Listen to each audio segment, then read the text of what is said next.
Hello NEET aspirants, कैसे हैं आप सब लोग। आई होप आप सब बढ़िया होंगे। This side Mohit Hussain here, welcome back to our YouTube channel. जैसे कि आपको पता है कि हमारा कुछ बच्चों का जो वो रीनीट हुआ था, यानी कि 1563 स्टूडेंट्स ऐसे हैं जिनको रीनीट देना पड़ा था। अब उनका जो रिजल्ट है वो आपको पता है 30 डेट जो हमारे पास शेड्यूल आया था उसके अकॉर्डिंग ये बताया गया था 30 जून को उनका जो रिजल्ट है वो डिक्लेयर कर दिया जाएगा, यानी कि कल।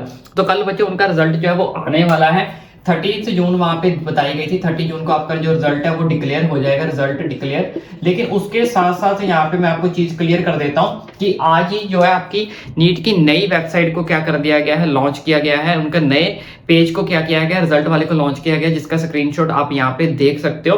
तो पहले क्या होता था, जब आप रिजल्ट चेक करते तो जस्ट आपका एप्लीकेशन नंबर जो है वो मांगता था, और अब देखो आपके साथ साथ एक या फिर सिक्योरिटी पिन मांग लेता था, और साथ ही साथ आपका नाम पूछ लेता था। लेकिन अब आपसे वो क्या पूछ रहा है, आपकी कंफर्मेशन ईमेल भी पूछ रहा है और रजिस्टर्ड मोबाइल नंबर भी पूछ रहा है, जो आपने नीट का फॉर्म फिल करते टाइम जो है वो रजिस्टर्ड किया था। ईमेल भी वही डालनी है आपको, और साथ ही साथ आपको कॉन्टैक्ट नंबर भी वही डालना है, और जो कि कंपलसरी भी आप देख सकते हो, आप इसको स्किप नहीं कर सकते। तो एक नया कदम उठाया है नीट एनटीए की तरफ से रिजल्ट को लॉन्च करने का, यानी कि डिक्लेयर करने का। तो एक नई वेबसाइट यहाँ पे देख सकते हो, आप नीट की वेबसाइट पे जाके भी चेक कर सकते हो। ये नया पेज आपको वहां पे जाके जो है वो शो हो जाएगा। अब बात करते हैं रिजल्ट को लेकर। जैसे कि मैंने आपको बताया कि रिजल्ट आपका 30 जून को जो यानी कि कल तक हमारे पास रिजल्ट आ जाएगा। अब कुछ बच्चों के मन में क्या इसका इम्पैक्ट जो है वो हमारे जो उन बच्चों ने एग्जाम नहीं दिया, यानी कि जिन बच्चों को एग्जाम ऑलरेडी हो चुका है, क्या उसकी पूरी की पूरी A to Z लिस्ट के ऊपर इम्पैक्ट पड़ेगा या नहीं पड़ेगा। अगर पड़ेगा तो कितना पड़ेगा। और यहाँ पे मैं आपको बता देता हूँ, तो हमारे पास टोटल स्टूडेंट कितने थे, 1563 स्टूडेंट्स थे बच्चों। तो जिसमें से सिर्फ 813 बच्चों ने ही रीनीट दिया है, यानी कि 813 स्टूडेंट्स ही ऐसे हैं जिन बच्चों ने रीनीट दिया है, ठीक है। और बाकी के बच्चे जो है उन्होंने रीनीट देने का जो है डिसीजन नहीं लिया था, वो एब्सेंट थे। सिर्फ 813 बच्चे हैं जिन्होंने रीनीट दिया था। अब इन 813 बच्चों का जब रिजल्ट आएगा तो अभी आपकी न्यू लिस्ट बनेगी, न्यू कट ऑफ आएगी। तो सारा का सारा जो प्रोसेस है वो आपका A to Z सारा का सारा जो वो आपका चेंज होगा। इसलिए अब आपको टेंशन पैनिक लेने की नीड नहीं है। लेकिन कितना चेंज आएगा वो थोड़ा सा मैं आपको एग्जम्पशन एक हिंट दे देता हूँ, ठीक है, जिसको हम कह सकते हैं एक रफली आइडिया जो है मैं अभी आपको फटाफट जो वो बता देता हूं। तो बच्चों एक सर्वे के अकॉर्डिंग हमारे पास एक टीचर्स के अकॉर्डिंग जो हमने सर्वे किया कि जो 813 बच्चों में से सिर्फ 200 से 300 बच्चा ही ऐसा होगा जिन बच्चों की जो मार्क्स है वो 650 से प्लस होंगे। कितने होंगे, 650 से प्लस होंगे। ये हमारा एक सर्वे है जो 813 में से। लेकिन क्या पता इसमें से कुछ 5-10 बच्चे ऐसे भी हो सकते हैं जिनका नीट क्वालिफाई भी ना हो। तो डेफिनेटली अगर ऐसा होता है, अगर 200-300 बच्चों का स्कोर 600 प्लस आता है, कुछ बच्चे ऐसे होते हैं जिनका एग्जाम जो है वो क्वालिफाई भी नहीं होता, कुछ बच्चे ऐसे होंगे जिसमें से जिनका स्कोर 400 से 500 के बीच में रह जाएगा। तो इससे डेफिनेटली हमारे रैंक के अंदर इंप्रूवमेंट जो वो आपको देखने को मिलेगी। रैंक इंप्रूवमेंट जो है वो हमें देखने को मिलेगी। इसलिए जब भी रिजल्ट डिक्लेयर होगा 30 तारीख को, क्या पता आज शाम को ही हो जाए, कल सुबह हो जाए, कल शाम को हो जाए, तो जब भी रिजल्ट डिक्लेयर होगा तो सारे के सारे बच्चों को अपना रिजल्ट जो वो दोबारा देखना है, क्योंकि नई लिस्ट आएगी, नई कट ऑफ बनेगी और रैंक के अंदर हमें इंप्रूवमेंट है वो डेफिनेटली देखने को मिलेगी। हालांकि हमें ज्यादा इंप्रूवमेंट देखने को ना मिले, सिर्फ 200-300 हद 400 रैंक तक ही हमें जो फर्क देखने को मिलेगा, डिफरेंस देखने को मिलेगा।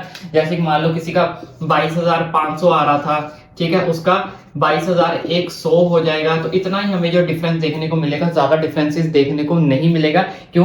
क्योंकि एक तो बच्चों ने एग्जाम, बहुत कम बच्चों ने एग्जाम दिया है, ठीक है, और उसमें से भी 200-300 बच्चे ही ऐसे होंगे जिनको 650 प्लस जाएगा, मे भी कुछ क्वालिफाई ना हो। तो इन सब चीजों को अगर हम मिलाकर देखें हमारे टीचर्स के अकॉर्डिंग, हमारे सजेशंस के अकॉर्डिंग, तो आपका जो रैंक के अंदर इंप्रूवमेंट तो आएगी, लेकिन ज्यादा इंप्रूवमेंट आपको जो वो देखने को नहीं मिल सकती। तो इस चीज का आपको खास करके ध्यान रखना। और जब भी रिजल्ट आएगा तो डेफिनेटली एक बार आपको रिजल्ट दोबारा से जो चेक करना ही करना है। अब बात करते हैं नीट क्वालिफाइंग मार्क्स की, क्या नीट क्वालिफाइंग मार्क्स के अंदर कोई चेंजेस जो वो देखने को मिलेंगे। तो देखो बच्चों, नीट क्वालिफाइंग मार्क्स के अंदर भी हमें जहां तक हमें लगता है चेंजेस देखने को नहीं मिलेंगे। ज्यादा से ज्यादा आपको एक आधा नंबर का जो डिफरेंस देखने को मिल सकता है, एक या जो ऑलमोस्ट सेम भी जो है वो रह सकता है, ऑलमोस्ट सेम।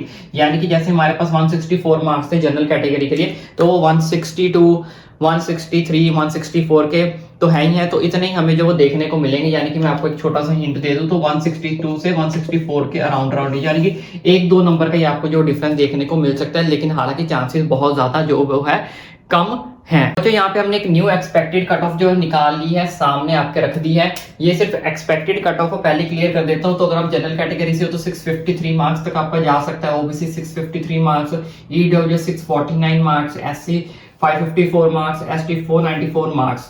तो इन मार्क्स के अकॉर्डिंग जो आप अपनी एक्सपेक्टेड कट ऑफ का अंदाजा जो वो लगा सकते हो एडमिशन अगर आप लेना चाहते हो तो। और अगर आपका स्कोर लेस देन कितना है, लेस देन अगर आपका स्कोर 550 है तो ऐसे बच्चों के पास सिर्फ दो ही ऑप्शन है, या तो BMS, BUMS या फिर BHMS आप चूज कर सकते हो, या फिर आप नर्सिंग वगैरह में जाना चाहते हो वहां जा सकते हो, BPT, बहुत सारे लॉट्स ऑफ ऑप्शन हमारे पास बचते हैं जिसकी वीडियो में ऑलरेडी कवर कर रखी है। या फिर आप रीनीट की तैयारी कर सकते हो। तो देखो बच्चों, ऑप्शन अब तुम्हारे दोनों तुम्हारे हाथ में, अब आप क्या चूज करना चाहते हो। अगर आपको लगता है कि नहीं मुझे डेफिनेटली MBBS ही करनी है तो ये आपके पास ऑप्शन है। अगर आपका स्कोर 550 से बिलो जा रहा है, लेस जा रहा है, तो आपके पास ये दोनों ऑप्शन है।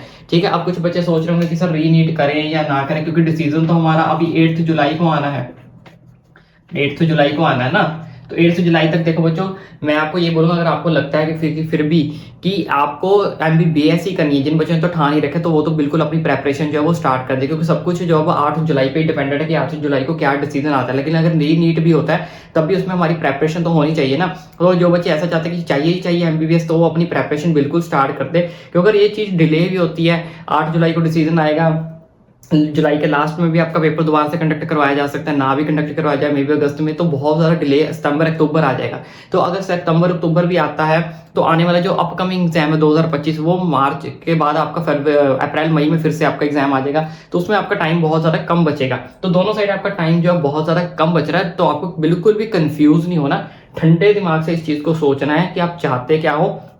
अगर आप एक साल बर्बाद नहीं करना चाहते, वैसे एक साल बचेगा ही नहीं अगर ये चीज होती है, तो इसका हमें सबसे पहले वेट करना पड़ेगा कि 8 जुलाई को क्या डिसीजन आता है। लेकिन फिर भी मैं आपको यही बोलूंगा कि आप धीरे धीरे अपनी साथ साथ थोड़ी थोड़ी प्रेपरेशन करते रहें, ताकि अगर हमें एग्जाम देना भी पड़ता है तो हम किसी भी प्रॉब्लम के अंदर जो है वो ना फंसे। और अगर आपको री नीट देने के बारे में भी तब तक क्या पता आपका दोबारा से मूड बन जाए, अगर इस साल वाला री नीट नहीं होता है, ठीक है, तो वैसे चांसेस है कि होगा नहीं होगा वो हम अभी कुछ नहीं कह सकते। सब कुछ चांसेस जो है वो इन 8 जुलाई पे ही डिपेंडेंट है, जो होना है 8 जुलाई को ही हमें पता चलेगा। लेकिन ऑप्शन सब मैंने आपके सामने रख दिए, ये सब चीज़ आपके सामने क्लैरिफाई करनी इसलिए जरूरी थी क्योंकि बच्चे बहुत ज़्यादा कंफ्यूज हो रहे थे कि क्या करना चाहिए क्या नहीं करना चाहिए। तो मैं अभी आपको यही सजेस्ट करूंगा कि अगर आपको ठान ही लिया कि MBBS ही करनी है चाहे कुछ भी हो जाए, ऐसे बच्चे तो बिल्कुल अपनी प्रेपरेशन करना स्टार्ट कर दें। लेकिन अगर फिर भी कुछ बच्चों को लग रहा है कि 50-50 है, मैं थोड़े से नंबर इंप्रूवमेंट कर सकता हूँ, बाकी 8 जुलाई को डिपेंड करेगा, तो वो भी साथ साथ थोड़ी थोड़ी प्रेपरेशन जो है वो डे बाय डे करते रहें,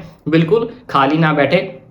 बाकी के बचे हुए दिन के अंदर अगर काउंसलिंग होती है 6 जुलाई को, आपकी काउंसलिंग का भी नोटिस जो है वो बताया गया था, तो अगर काउंसलिंग होती है तो अपने डॉक्यूमेंट्स की प्रिपरेशन करें, साथ साथ कुछ कॉलेजेस को फाइंड आउट करके रखें। अगर आप इन कॉलेजेस में जाना चाहते हैं तो कौन से कॉलेजेस आपके लिए बेस्ट रहेंगे, कौन कौन से आपके डॉक्यूमेंट्स लगने हैं, सारी की सारी वीडियोस मैंने ऑलरेडी बता रखी हैं। फिर भी कोई डाउट है, कोई क्वेरी बचे, ओपनली मुझे नीचे कमेंट करके पूछ सकते हो। बाकी किस कॉलेज की कितनी कट ऑफ जाएगी, कैसे आपको एडमिशन लेनी है, कौन से कॉलेज के अंदर आपको जाना है, कौन से कॉलेज ऑर्गेनाइज है, सब कुछ आपका भाई आप तक पहुंचाएगा, वो भी फ्री ऑफ कॉस्ट। इसलिए चैनल को सब्सक्राइब करना ना भूलें, ताकि आने वाले सारी अपडेट्स आपका भाई तो आप तक जो है वो इजीली पहुंचा सके।